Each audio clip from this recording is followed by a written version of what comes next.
The Last of Us Season 2, Episode 7, the finale review. I got some thoughts about it, so let's get right into this. So I guess the best place to begin is with the ending, okay? Or not even the ending, we'll start the beginning, I guess. And yeah, spoilers ahead, by the way, so, if you don't like that, if you haven't seen the episode, just give it a watch first and come back here. But yeah, going into this episode, I was thinking, I'm like, okay, the way it's going, it's definitely gonna be a cliffhanger episode. We saw last episode, I'm like, okay, this is a bit of a detour. Okay, I'm not gonna say it's filler. I wouldn't say it's filler, but it was a detour. Okay, it's kind of like a side quest. Okay, but I'm like, it's not filler. It's still good, so it's fine. But I'm like, they're definitely trying to have a big cliffhanger episode. For episode 7 finale. And I'm like, I know the saga here story is obviously not going to conclude. They need at least one more season. And we actually saw, was it Craig Mason? I think it's Craig Mason. He said that season 4 is even on the table. We know season 3 is on the table. And I forget who else. I don't know who said it. But then later on we found out that season 3 is supposed to be about Abby, her story, focus on that. And I'm like, okay, I don't know what that means. Because me personally, I haven't finished the second game. So I don't really know much of what goes on in that. Okay, just being completely transparent, honest here. And then I'm like, okay, factoring all into today's episode, I have my expectations just right. I'm like, I'm expecting a cliffhanger. I don't know, not like a absolutely insane episode. And this episode, actually, going into that with that feeling, that mindset, this actually, I guess, surpassed my expectations. Because the way the episode started, I thought it was gonna be like that the entire time, to be honest. I was like, okay, it's kind of like mundane at the beginning. We saw Ellie and Dina. We know that Dina had the whole thing happen for. It kind of started back up from where we left off in episode 5, and then obviously Jesse's there now, and they're back at the theater, and then Jesse has to just pretty much help Dina with the whole wound. Okay, let's say. And that was also very painful, and usually you take alcohol with that. But guess what? Dina refused it, and then that pretty much just set the alarm off for Jessie that she was pregnant with his kid. And then fast forward, we see Ellie and Jessie. They leave Dina at the theater because obviously she's wounded. She's literally limping and also pregnant. So they just leave her there at the theater while they go out and try to just, I guess, find Tommy. And then while they're exploring Seattle, just like day 3, I think, for Seattle. Yeah, it's day 3 for Ellie's story for Seattle. And yeah, they're just going out. And then while they're going out, Ellie just has to confront Jesse about the whole thing. And then yeah, that's pretty much where he finds out about that's where Jesse finds out that Dina's pregnant, because Ellie pretty much just got baited. Okay, he literally just guessed, and then yeah, she's like, oh damn, I guess I'm just gonna spill the beans. That's what happened. And then he was just pissed. Honestly, Jesse was pissed, and I'm like, okay, this is weird. I'm like, Jesse's acting just strange compared to how he usually is. I don't know if that was just me. You guys let me know down below what you think about that. But for me personally, I'm like, okay, this behavior that Jesse was having just throughout the entire episode. Like, damn, this is hella aggressive. It's like, I'm like, what's going on with him? It's not like him usually. It's not like him, sorry. I'm like, this is very weird. And yeah, he's just pissed. He's literally just pissed. That's the best way of describing he's pissed. And then he's like, yeah, no, I'm not going to die. I'm not going to, I'm a father now. I'm not going to die for pretty much you. Because you're stupid actions, what you're doing, essentially. He's like, I got a kid to take care of. Got Jackson, stuff like that. Got others that are looking up that need me. I need to lead Jackson eventually. Got stuff to do. Okay, the way I just said that, it kind of reminded me of the scene of Abel in the Weekend. But anyways, besides the point, man, that's what happened, and that just kind of set the tone there. I'm like, okay, what's gonna happen? And then we see them. They were kind of in this parking lot type thing not underground, but it was a parking lot under under a building kind of. And then they just hear gunshots, and then I'm like, wait, that's at them, right? And I thought so too, but then they quickly went for cover, behind these trash cans, and this guy just comes running in. Okay, and I don't know if the guy was I don't know if he was the kid, if he was a part of that cult or not. but he was like his head was shaven, so it kind of seemed like he was. But also, I don't know. He wasn't wearing the same clothing, like the same like clothing as them. So I don't know. Maybe it wasn't, but I think he might have been. Anyways, we see them. Okay, we see them there. The troops are there, and they pretty much just get the kid, and strip his clothes, and then just drag him away. And then all meanwhile, Ellie just wants to go out there, and then Jesse's like, nah. Pretty much because, like he said earlier, bro, he ain't dying for this, okay? This has nothing to do with us, okay? Nothing to do with us, okay? I got people that are waiting for me, okay? There's no way I'm dying, okay? He's just trying to get out of Seattle, find Tommy, get out of Seattle. That's the whole goal. And after that, they all say, what happened after that? They went there, and then they went to this other building to where they pretty much just camped out for a bit. I guess where Jesse was originally at. And, yeah, pretty much there. Oh, and then also, while that conversation was going on with Jesse and Ellie, like near the beginning, he's pretty much, Ellie was like, how'd you find me? And then, Jesse's like, oh, pretty much he just explained like such a simple manner. And he's like, yeah, it took 2 days though. Because he's pretty much like, okay, we know this, and then that, pretty much like that. And yeah, anyways. And yeah, there's camping like the site that they're at later on in the episode. And then they hear on the radio goes off, the one that Ellie's been having for the last few episodes. From the WLF. And they pretty much just start going on about how there's like the shots fired here and that. And then Jesse and Ellie quickly run up to the top of the building that they're in to get like a view of the outside. And then while like Jesse's locating the shots where they're coming from, like the sniper shots, whatever, that they think is Tommy, Ellie then realizes what Nora said. Right? I think it's Nora said it, right? The whole thing, the whole phrase, it was kind of like a riddle if you think about it. And pretty much just meant that Abby was at the aquarium, the Ferris wheel type thing, the aquarium, the circle, whatever you want to call it. Okay? There. And then that's where a little argument happens between Ellie and Jesse. And yeah, let's say Ellie's gonna remember this, man, because Ellie's like, what do you? She pretty much she picked up on the behavior that Jesse was having just in this episode, and then she's like, yeah, she's like, you think I'm like, I don't know. First thing you think you're better than me because you prioritize the community, because that's what Jesse's going on about. And then she's kind of like said like you're a hypocrite, whatever, stuff like that. And that was actually pretty interesting. That was kind of interesting. She's like, my community's dead. Obviously talking about Joel. Stuff like that. So some, back and forth there. And that was pretty good. And then they split off. Okay, they agree to split off. And then Jesse goes his way to try to find Tommy. And then Ellie goes her way to the aquarium. And while we see the aquarium thing, it becomes night. We see Ellie at night. And then she's at like the dock or whatever you want to call.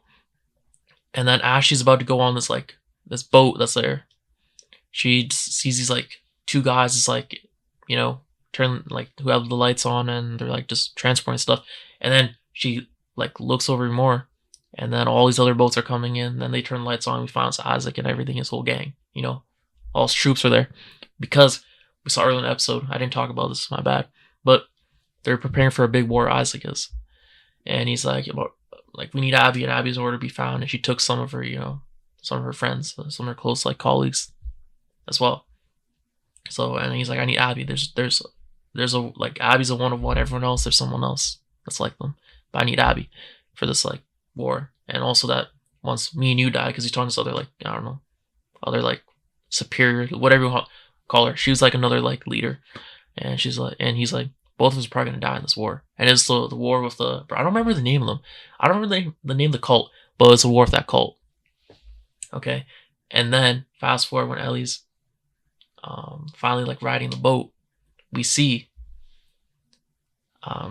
we see that there's this big like, obviously they finally utilize the Seattle weather like in a big way where the environment actually made a difference, which I liked, because we know, if you know Seattle, they're just known for absolutely having like just tremendous amount of rain. Okay, that's what they're known for, and it's fully utilized here. And they had cool visuals with the rain. And then we see obviously the wave of like a wave of water come towards Ellie when she's trying to go towards the aquarium, and then that pretty much sets her off. It goes literally on her, and then she's like passes out, and she ends up on shore at this like little island or the island type thing.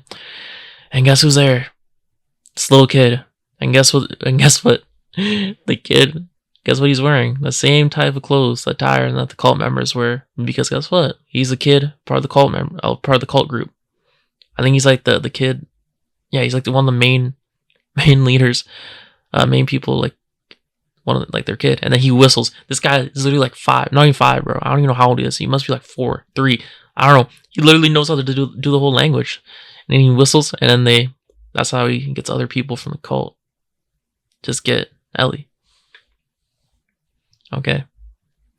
I don't know if I've been saying Abby instead of Ellie sometimes. My bad if I did. But yeah, that's what happens. And then they start hanging her. And we're like, okay. I'm like, all she's gonna get out of this. Okay, I'm like, how? I'm thinking about it. And then I hear like the whale type sound of the village. They're like the village. The cult people are like the village, and they start running when they're like, forget about her. And that's how Ellie gets out. But I realize, oh wait, it's because that's the war that Issac was preparing for. It all clicked. Then I'm like, oh. And then as Ellie finally, like, she escapes, she weasels out of it. Just barely.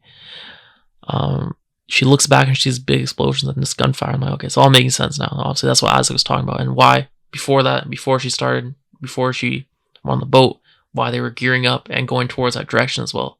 I'm like, okay, now it's all making sense. And then, long story short, fast forward, Ellie gets to the aquarium. She goes in, finds her way in, and then she finds that what's her name? I think it's Owen and Mel. I think those are their names. My bad if they're wrong. But they're chilling there, and then Mel, she notices Ellie, and then that's where they kind of have their encounter. And then she's obviously, Ellie's like, "Where's Abby at?" And they're not gonna tell her anything. And Owen, I'm like, I know Owen was gonna do something. Guess what? When Ellie asked for the map, slowly give it to me. Mark the thing, whatever, where Abby's at. You guys better both tell the same. Blah blah blah blah. Right? And then Owen, of course, this guy, man. Why would he do this? I mean, I get why he did it, but still, I think Ellie would actually let them go. That's the thing. This guy Owen literally goes for the gun under the table, and he's just too slow. It's just too much. It can't, like, unless he did one fluid motion like that, maybe he would have had a chance. But still, nah. Ellie just shot him, and I'm like, oh, okay, damn. I'm like, okay, that's understandable. You need to die. That was just an irrational thing to do. Okay, but it happened, and then I realized, wait, Mel also got shot in the neck. The bullet went through Owen and into Mal's neck. And then you also realize, oh wait, she's pregnant. And then it's like, no. It's like, no, don't tell me this is gonna happen. And then she's quickly trying to get her to do like I forget what the name of the cut is. My bad, but to get the baby out. And then Ellie's like, she's like panicking. She's like traumatized. She can't even like speak or move. She's like, I don't know what you mean. And as she's asking questions, Mel dies. And then Ellie's just there traumatized, and then she obviously doesn't do anything about the baby. And then right after that, we see Jessie and Tommy. They're in there. They find Ellie, and then they're all like, both of them are like, what the hell is this? And especially Jessie, because it kind of there's like a parallel there that she didn't get to see her own kid because of people like Ellie that just killed her, that took that privilege away from her, that opportunity to see and like raise her kid. And if you think about early in the episode, the whole thing with Jessie, how he's like, pretty much, you're gonna prevent me from seeing my kid, kind of, or like I won't let you, but like kind of like how you're getting my way of that. You see it's there. And then also later on the episode, we see, there's a connection there. I'm like, damn, this is insane.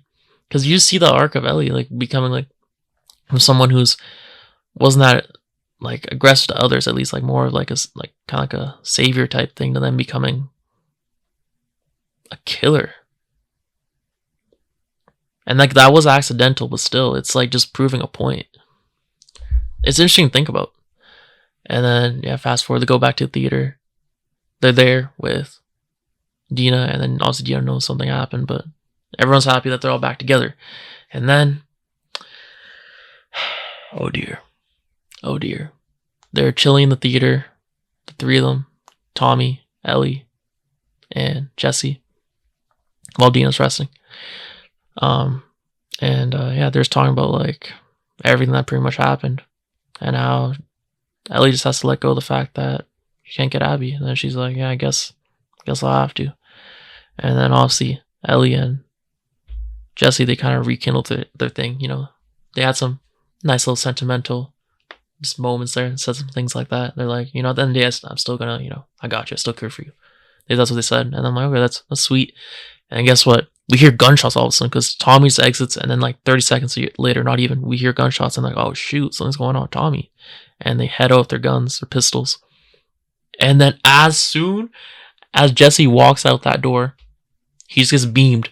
Like it was like I knew I got spoiled for me last week with the teaser that Jessie's gonna die. Like I should not read the comments, bro. I should not read the comments. That's my fault. I'll take that on the chin. It is what it is. But still, even with me knowing that, I would never suspect him to die that way. Like I knew he was gonna probably die at the theater because of that scene.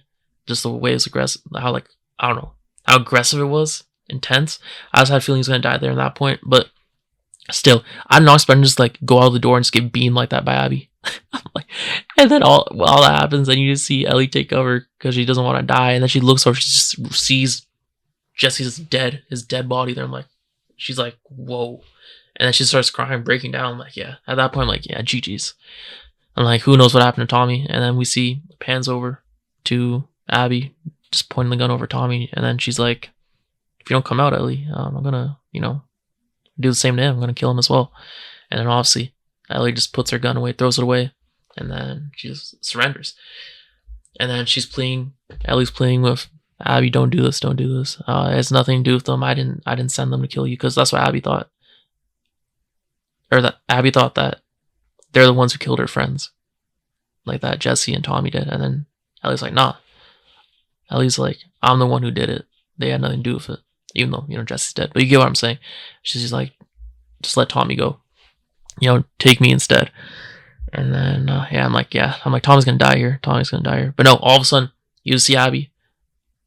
She points the gun at Ellie and just fires it, right? And then that's where it ends. And then you just hear like Ellie just like, no. I don't know, something like that, okay? I'm like, wow. I'm like, no way Ellie's dead, okay? I'm not believing that for a second. We know season 3 and 4 is happening. We know it's season 3, actually. I guess it's a good segue. Like, it was a good ending. I'll say that. It was a very good ending just based off the fact that it was intense. But then all of a sudden, after that shot, it transitions into just Abby getting woken up by, bro, I forget his name every time. I don't know his name. But by Danny Ramirez, okay? And he's like, you better get out of here. And there's like 5 minutes. And he's like, okay, well, that's on you. They're going to be pissed. And, But she wakes up from a dream. Like, it looks like it's a dream. That she was dreaming about that. And that could be interpreted like literally, I was talking about this with like people that have seen this episode already. And I'm like, yeah, this could be interpreted in like 5 different ways. Okay, maybe not 5, but you got me like multiple, at least like 3. Like, does the dream mean that it was all a dream? Like, it didn't actually happen? Does it mean that, like, it didn't happen, but she wants that to happen? Or does it mean that it happened and she's traumatized by it? Because we don't know what's going to happen next. And then she goes out of the room, finally. And then she goes, like, all the way down the hall, whatever though. And then she goes outdoors. The sun's on her. And it pans over. And you see the whole stadium just covered. Just covered with all of them. All the ops, okay? All the ops for Ellie. Okay, that's pretty much what it is. All the ops of Jackson. They're all there. They have this whole big thing. WLF. And it's like, Abby's now a leader, just like how Issac said, we're probably not going to make it out. And now Abby is leader. And also then we saw, I'm like, okay, it's going to say Seattle day 1, isn't it, for Abby? And that's what it said. So it was true that season 3 is going to be about her. Pretty much just solely centered or like focused around her, right? That's what I'm getting at. And I know some people might not like that, okay? I might be wrong. If I'm wrong about that, the entire season being about her, like season 3, my fault. But that's what it seems like, and that's what they were saying as well, right? Like online. People are probably not going to like that just because they're going to be like, you could have included this like a few episodes in season 2 about that and just kind of like had that done with. But instead, they're probably going to do the whole season 3 about Abby. And I'm like, okay, where, in terms of the timeline, I'm like, the Seattle day 1 like scene for Abby, I'm like, is this supposed to be like before? Because I was kind of confused. I'm like, is she the leader now? Or is it supposed to be a thing like back, like in the past where where it shows like her like developing kind of type thing up to the moment where she like comes to the theater and like shoots Jessie and stuff. I'm like, is it supposed to be like a thing leading up to that? Like we're going back in time and progressing forward to like back to the moment we were at, or is it a thing where we're going into like this is into the future, like the past or like the present / future type thing, I'm like, is this what's going on like next? That's what I'm confused about. Like I know they purposely intentionally did it like that, but god damn it, man. I really thought those last like 10 minutes were like really, really well done. Okay. They were super well written. What else? But yeah, just the whole thing, like some people might just say the season 3 is gonna be getting dragged just because the whole thing's about Abby. So I don't know, we'll see if that's the case, but because they're gonna do season 4, and then here's what I don't know. If season 3, I feel like the worst case thing would be that the entire season 3 is all about Abby, and then we don't actually don't go back to that moment with I'm assuming we go back to that moment with Ellie and Abby and Tommy and Jessie, right, and Dina. I'm assuming we go back to that moment eventually. Okay, because there's no way we don't. Okay, because we need to see the epic showdown. The rest of it. Okay, unless it's all of it. I don't know. That's the thing. I don't know. But yeah, there's so many questions. Okay, it's really well done. They didn't give much. They gave like some stuff away, but it wasn't like there's still so many questions. Okay, especially because I haven't played the game. I'm in the dark. I'm lost. I'm like, what's going on here? But yeah, if all of season 3 is about Abby, and then we don't revisit like Ellie and like the rest of the people in Jackson, everyone like that moment until season 4, yeah, people are gonna be pissed. I might be like season 3. Like at that point, you may as well just consider season 3 to be filler. Okay, I think I'm saying that right now. Okay, I might bite my words when I see season 3 if it is like that and it's like somehow just super well written, super well done. But I don't know, because at that point it seems like what are we doing? If it works in a way where season 3 is so good that like it just develops Abby, obviously that's what we're expecting, but to the point where it pays off when we go back in season 4 and see Ellie, and like that showdown just has way more like weight to it, then I'll be like, you know what, it might have been worth it, but still, I don't even in terms of like viewership for the show, if that happens, season 3 you're gonna see a big dip. You're gonna see a big dip, even by I think the middle of season 3. Like I don't know, their viewership's gonna go down.